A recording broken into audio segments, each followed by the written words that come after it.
issue is made to govern your relationship.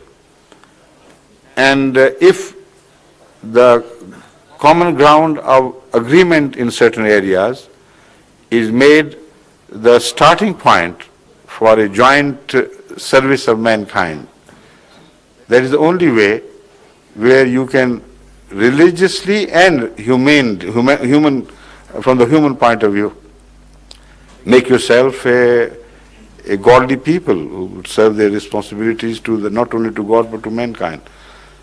This is the principle which, according to the Quran, should have been accepted by the Jews and the Christians alike. Not because they believed in the Quran, because the rationality in this is so powerful that if anybody rejects this, he would reject it to his own detriment. Why can't they apply the same principle within Islam? So that could provide us the only starting point of unity, not religious unity, but unity in the political concept of Islamic entity. And that when we speak of political concept of Islamic entity, we don't use the word Islam, we use the word Muslim nation. So there is one area where we'll find difficulties, but the answer lies in what I have just have told you. The other is the area of finding resistance from both the divisions within every Muslim country. Every Muslim country is divided on an above-below plane. Those who are have-alls in politics and government, those who are have-nots in politics and government. These are the two divisions found in every Muslim country today. And those who are deprived of power, unfortunately, utilize the ignorance of the people and exploit their attachment and dedication to religious ideology to a degree that Islam becomes the splitting force between Muslims and Muslims. Not on sectarian plane, on political plane. So how would you overcome that problem?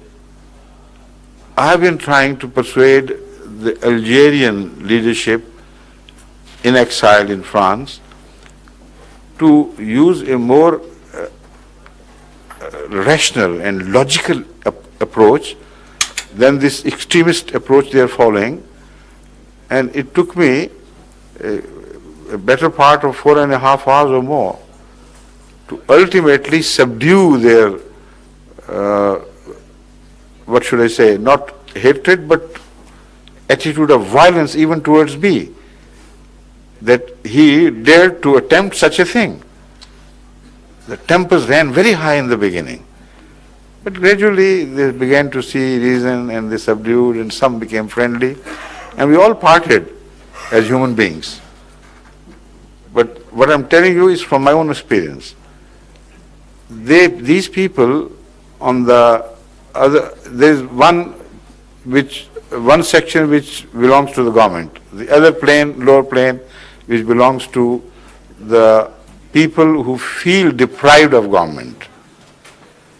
Their leadership, unfortunately, has gone into the hands of the mullahs, the religious clergy, who are the main people who emphasize the Islam, the role of Islam to be related and to remain dominant in all spheres of human activity.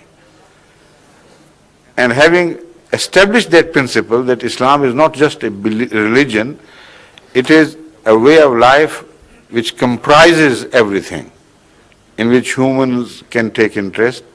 They say, so we have a right to politically agitate Muslims in the name of Islam. Now this is only a license they draw from this. And they are not interested in all the other areas of Islam, and they give a lie to their claim that Islam is a comprehensive religion. This is one of the things which I have been trying to bring to their notice of attention, that look here, Islam also cultivates certain habits, decencies, good behavior, neighborly behavior, sacrifice for the cause of the poor. Have you started such movements in the name of Islam, or ever started such movements in the name of Islam in your countries? When this so-called devilish government of Muslims was not in power. Prior to that, when did you attempt to do this? And when did this so-called devilish government of yours ever enforce people to violate the moral teachings of Islam? When did they plead in the name of their law that you are not permitted from now on to tell truth? When you go to the courts, always tell lies, this is what law demands from you. And you usurp other people's rights and do all sorts of crimes in relation to each other in the society. Where did they say that? And if they did not, Islam said you do this, the counter of it exactly. And why don't they do it? Are all these societies cleansed of their individual and social crimes, to which I am briefly referring? So this again requires a jihad, not with war, now not with sword, but a jihad or a holy war in which those who preach, they will be beheaded. They will not behead. And that is the only jihad which is found to be valid with reference to the religious history. All the prophets were treated exactly like this. They raised a moral issue. They said, don't do this, this is bad for you. Don't tell lies, don't usurp the rights of the people in your trade and economic activities and this and that. Prophets came with one single message sometimes, highlighting the importance of that message in relation to that part of history. And they were opposed, they were attempted to be murdered, their followers were actually murdered or thrown out of the country or attempted or sometimes were burnt alive. Who used the force? The founders of religions or those who opposed them? But this is something which is beyond the understanding of the present day Muslim clergy, unfortunately. So it's not an easy problem. You say, why don't we unite them? Come on, let's become brothers. These are the real problems which would not permit you to become brothers, except superficially. And the superficialities don't mean anything. Right? Thank you. Next, please.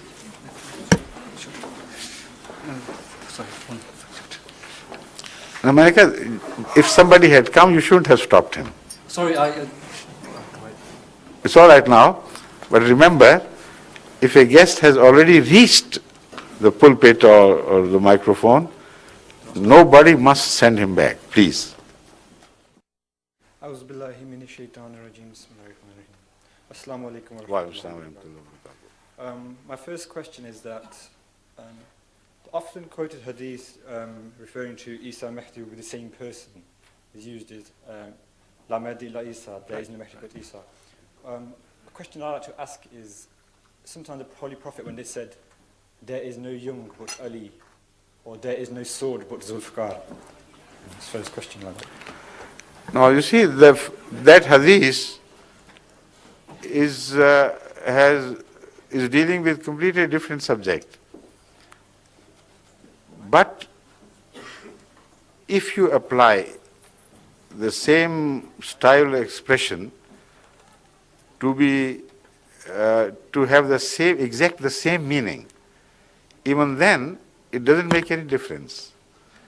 Because when you say la sword, there is no sword but the sword of Ali, it doesn't mean that there is no other sword.